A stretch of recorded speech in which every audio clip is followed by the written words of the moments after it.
All right, it's time for the corruption quiz show. Now, before we launch into question number one, people have very recently asked me why I am so angry and so broken. Fair question. Well, the answer, like most of mine, is long and labyrinthine, but let me condense it down. For the last third of a century, I have sacrificed everything in order to build my legacy. A big fat thank you to my great and amazing parents. A miniature museum.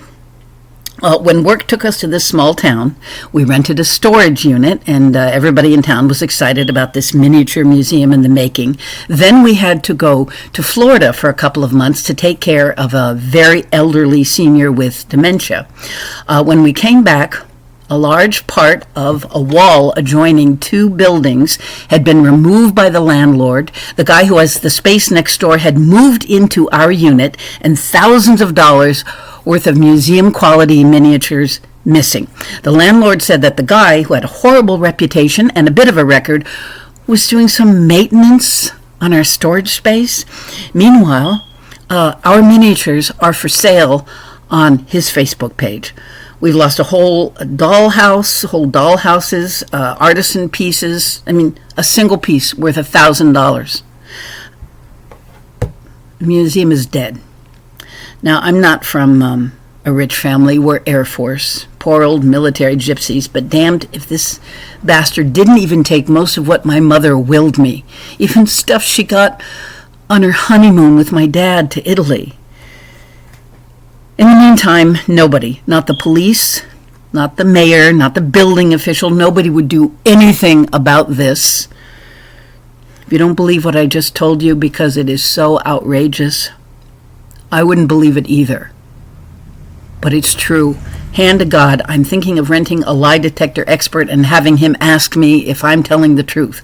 So the dream I had for almost all of my adult life is dead. It's been gutted, and I have been broken. But back to our quiz show about corruption. Put your best guess in the YouTube comments below, and whoever comes the closest wins $100. It's a game of chance. I can't give you much to go on because until I feel safe, I don't want city officials to know they're being ultimately finally exposed. So let's go. All right, here's the question. Ding, ding, ding, quiz show.